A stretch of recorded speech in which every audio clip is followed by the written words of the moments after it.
Hi friends, మీరందరూ బాగున్నారా? KFC అంటే ఎవరికి ఇష్టం ఉండదండి, కానీ అది రోజు తినలేం కదా. అందుకే ఇంట్లోనే మనం ఈజీగా కేఎఫ్సీ చికెన్ పాప్కార్న్ చేసుకుందాం రండి. ఇప్పుడు ఒక బౌల్లో మనం చికెన్ బోన్లెస్ పీసెస్ తీసుకొని దాంట్లోనే ఉప్పు, కారం, అల్లం వెల్లుల్లి పేస్ట్ ఇంకా ఎగ్ యోక్ వేసుకుని బాగా మిక్స్ చేసుకుందాం. దాని తర్వాత మైదా మంచిది కాదండి, అందుకే నేను వాడట్లేదు. ఇక్కడ మనం శనగపిండి తీసుకుంటున్నాము. దాంట్లో కోట్ చేసుకుని మనం డీప్ ఫ్రై చేసేసుకుందాం. ఇవి కేఎఫ్సీ స్టైల్లోనే వస్తాయండి, ఖచ్చితంగా మీరు ట్రై చేయండి. పిల్లలు ఏంటండి, మనం కూడా చాలా ఇష్టంగా తినేస్తాం. ఇప్పుడు బాగా ఫ్రై అయిపోయాయి కదా, మనం ప్లేట్లో సర్వ్ చేసేసుకుందాం. చూసారా, చిటికలో మన KFC style chicken popcorn ready అయిపోయింది కదా. మరిన్ని ఇలాంటి ఈజీ క్విక్ రెసిపీస్ కోసం మన ఛానల్ వెంటనే సబ్స్క్రైబ్ చేసుకోండి. మీ ఫ్రెండ్స్కి, ఫ్యామిలీస్కి షేర్ చేయడం మర్చిపోకండి. Until then bye. మరి ఫస్ట్ మనం చికెన్ వింగ్స్ తీసుకుందామండి. ఇవి బాగా క్లీన్ చేసి పెట్టుకున్నాక దీంట్లో మనం ఉప్పు, అల్లం వెల్లుల్లి పేస్ట్, కారం వేసుకున్నాక ఎగ్ వైట్ వేసుకుందామండి. దాంట్లోనే కొంచెం పెరుగు, ఇవన్నీ వేసుకుని బాగా మిక్స్ చేసి పెట్టుకుందాం. ఇది కొంచెం సేపు మ్యాగ్నేట్ చేసి పెట్టుకున్నాక మనం కెచప్ వేసుకుందామండి. ఇది బాగా మిక్స్ చేసుకున్నాక మనం శనగపిండి తీసుకుని దీన్ని బాగా కోట్ చేసుకుని డీప్ ఫ్రై చేసుకుందాం. ఇప్పుడు ఆయిల్ బాగా వేడయ్యాక వీటిని మనం డీప్ ఫ్రై చేసేసుకుందాం.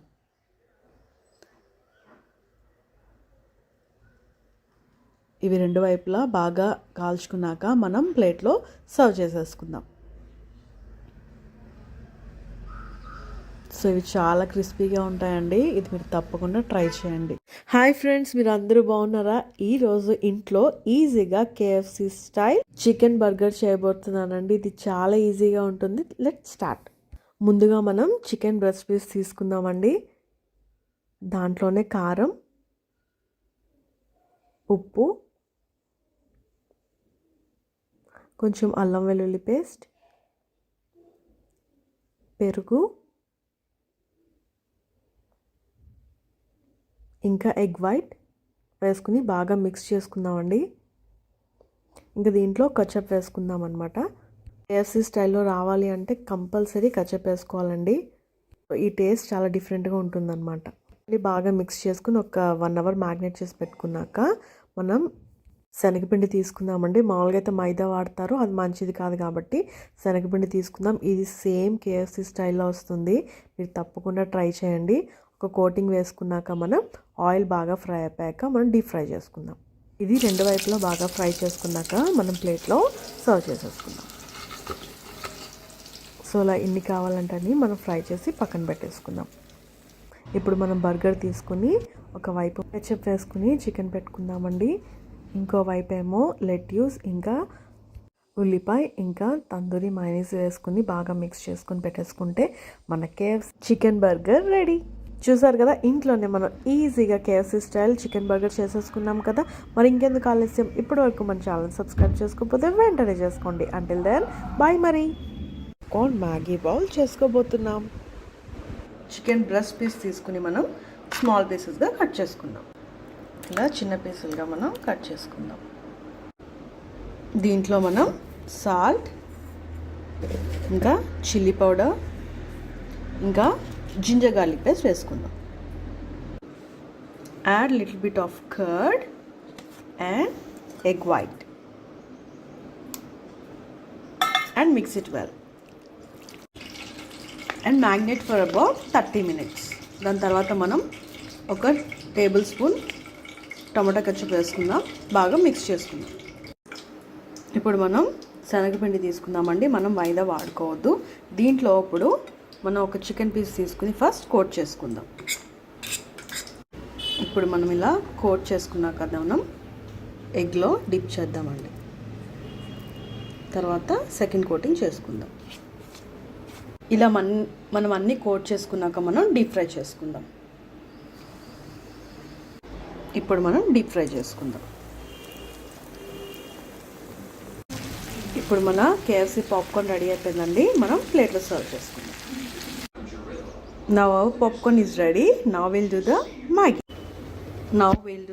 మ్యాగీ. ఇప్పుడు మనం మ్యాగీని తీసుకుని వాటర్లో వేసుకుందాం.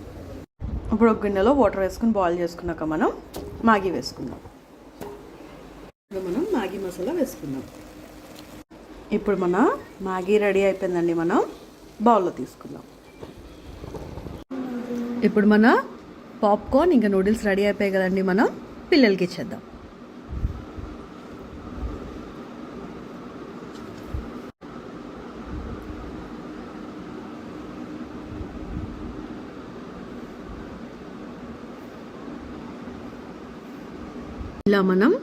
ఇలా మనం ఈజీగా ఇంట్లోనే చేసుకుంటే చాలా హెల్దీ అండి. So subscribe to our channel for more yummy tasty recipes. Hi అండి. ఇప్పుడు మా అందరికీ చాలా ఇష్టమైన చికెన్ పాప్కార్న్ రైస్ బౌల్ ఇంట్లోనే చేయబోతున్నానండి. ఇదైతే చాలా సింపుల్గా చాలా యమ్మీగా ఉంటుంది. మీరు తప్పకుండా ట్రై చేయండి. ఫస్ట్ మనం చికెన్ బ్రెస్ట్ పీస్ తీసుకుని చిన్న చిన్న ముక్కలుగా కట్ చేసి పెట్టుకుందాం. దాంట్లోనే మనం కారం, ఉప్పు, ఇంకా ఫ్రెష్గా దంచి పెట్టుకున్న అల్లం వెల్లుల్లి పేస్ట్, ఇంకా కొంచెం పెరుగు, ఇంకా ఎగ్ వైట్ కూడా వేసుకుని బాగా మిక్స్ చేసుకుందాం. సో ఇలా బాగా మిక్స్ చేసుకుని ఒక half an hour to 1 hour marinate చేసి పెట్టుకుందామండి. దాని తర్వాత మనం దీంట్లో టొమాటో కెచప్ వేసుకుందాం. కేఎఫ్సీ స్టైల్లో రావాలి అంటే టొమాటో కెచప్పే కొంచెం సీక్రెట్ ఇంగ్రీడియంట్ అండి.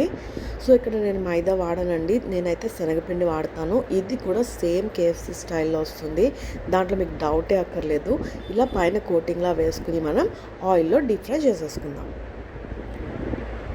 ఇలాగన్నీ ఒక్కొక్కటి విడివిడిగా వేసుకోండి. సో చూసారు కదా, ఇట్లాగా మనకి చికెన్ పాప్కార్న్ అనేది రెడీ అయిపోతుందండి. ఇది సేమ్ కేఎఫ్సీ స్టైల్లో ఉంటుందండి. ఇంకా చాలా హెల్దీ వర్షన్లో కూడా మనం చేసుకున్నాం అన్నమాట. సో చూసారు కదా, ఇలాగా బాగా ఫ్రై అయిపోయాక మనం ప్లేట్లో సర్వ్ చేసేసుకుందాం. మీరు రైసే ముందు వండుకోండి, ఎందుకంటే ఇలా పాప్కార్న్ చేసి పెడితే పాప్కార్నే ఫస్ట్ ముందుగా తినేస్తాం అన్నమాట. సో చూసారు కదా, ఈ విధంగా మనం చికెన్ పాప్కార్న్ అంతా కూడా చేసుకుని పక్కన పెట్టేసుకుందాం. సో ఇలాగా మన రెసిపీస్ అన్నీ హెల్దీ వర్షన్లో ఉంటాయండి. No maida, no food colour, no tasting salt అండి. సో అందుకనే మన రెసిపీస్ ఫాలో అయిపోయి పిల్లలకి యమ్మీ ఫుడ్ చేసి పెట్టండి. మరి ఇప్పుడు మనం ఇంకా రైస్ చేసేసుకుందామండి. ఇది కూడా చాలా సింపుల్ ప్రాసెస్ అండి. ఒక పాన్ తీసుకుని దాంట్లో మనం బటర్ యాడ్ చేసుకుందామండి. దాంట్లోనే కొంచెం ఇలాచీ కూడా యాడ్ చేసుకుని దాంట్లో గ్లోవ్స్ కూడా యాడ్ చేసేసుకుందామండి. సో ఇవన్నీ కూడా బాగా కలుపుకున్నాక ఇప్పుడు దీంట్లో మనం కట్ చేసి పెట్టుకున్న క్యాప్సికమ్ ముక్కలు కూడా యాడ్ చేసేసుకుందాం. దీని ఫ్లేవర్ అంతా బటర్ ఇంకా క్యాప్సికంలోనే ఉంటుందండి, చాలా బాగుంటుంది. దాంట్లోనే ఫ్రెష్గా దంచి పెట్టుకున్న అల్లం వెల్లుల్లి ముద్దు కూడా వేసుకుని బాగా మిక్స్ చేసుకున్నాక కడిగి పెట్టుకున్న బాస్మతి రైస్ కూడా యాడ్ చేసేసుకుందాం. నేనైతే ఇక్కడ 1 గ్లాస్ బాస్మతి రైస్ తీసుకున్నానండి. మనం సోక్ చేసి ఉంచుకుంటే 1.5 గ్లాస్ ఆఫ్ వాటర్ సరిపోతుంది. కానీ సోక్ చేసి మాత్రం పెట్టుకోకపోతే మన 2 గ్లాసెస్ ఆఫ్ వాటర్ అనేది మనం యాడ్ చేయాల్సి వస్తుందన్నమాట. సో ఇలాగా మనం రైస్ అంతా కూడా యాడ్ చేసేసుకున్నాక దీన్ని ఒకసారి బాగా కలుపుకుందామండి. ఎందుకంటే ఇలా కలుపుకోవడం వల్ల ఏమవుతుందంటే రైస్ అనేది చాలా పొడి పొడిగా వస్తుందన్నమాట. చూసారు కదా, నేను చెప్పిన రీతిగా నేను 1 గ్లాస్ ఆఫ్ బాస్మతి రైస్ తీసుకున్నాను కాబట్టి 2 గ్లాసెస్ ఆఫ్ వాటర్ అనేది నేను ఇక్కడ యాడ్ చేసుకుంటున్నాను. సో ఇది చాలా సింపుల్గా ఉంటుందండి, కానీ చాలా టేస్టీగా ఉంటుందన్నమాట. ఎక్కువ మసాలాలు కాకుండా చాలా చాలా బాగుంటుంది. దీంట్లోనే ఇప్పుడు తగినంత ఉప్పు కూడా వేసేసుకుని మనం 3 విజిల్స్ వచ్చేదాకా పెట్టుకోవాలండి. నేను అన్నీ కూడా ట్రై చేసి మీరు పర్ఫెక్ట్ వచ్చాక మీకు చెప్తున్నానండి. సో మీరు ఏ టెన్షన్ పడకుండా ఈజీగా చేసేసుకోవచ్చు అన్నమాట. సో ఇప్పుడు మనం 3 విజిల్స్ వచ్చేదాకా పెట్టేసుకుందాం. సో ఇప్పుడు నేను ఎల్లో కలర్ వాడట్లేదండి. కొంచెం పాలల్లో కొంచెం పసుపు వేసుకుని బాగా కలుపుకొని ఇది మనం రైస్ పైన వేసుకుందామండి. ఎందుకంటే అక్కడ రెస్టారెంట్ స్టైల్లో ఎల్లో కలర్ ఫుడ్ కలర్ వాడతారండి. So it's not good for health. కాబట్టి నా రెసిపీస్లో నేను దేంట్లో కూడా ఫుడ్ కలర్ కానీ టేస్టింగ్ సాల్ట్ కానీ మైదా కానీ అస్సలు వాడనండి. మన రెసిపీస్ అన్నీ కూడా హెల్దీ వర్షన్లో ఉంటాయన్నమాట. చూసారు కదా, రైస్ అనేది బాగా రెడీ అయిపోయింది కదా. ఇప్పుడు మనం ప్లేట్లో సర్వ్ చేసేసుకుందాం. దీనిపైన మనం పాప్కార్న్ ఏదైతే చికెన్ పాప్కార్న్ చేసుకున్నామో దీనిపైన వేసేసుకుందాం. చూసారు కదండి, సింపుల్గా ఇంట్లోనే మనం ఈజీగా రెస్టారెంట్ స్టైల్ రెసిపీస్, అది కూడా హెల్దీ వర్షన్లో చేసి పెట్టేయచ్చు అండి. పిల్లలకి పెద్దలకి అందరికీ కూడా ఇష్టంగా తినేస్తారనమాట. సో మరి ఇంకెందుకు ఆలస్యం, ఇంత హెల్దీ వర్షన్లో అది కూడా కేఎఫ్సీ రెసిపీస్ చేసి చూపించేసాను కదా. సో ఇప్పటి వరకు మన ఛానల్ ఏమైనా సబ్స్క్రైబ్ చేసేసుకోకపోతే వెంటనే చేసుకోండి ఇలాంటి యమ్మీ రెసిపీస్ కోసం. అంతవరకు బాయ్ మరి.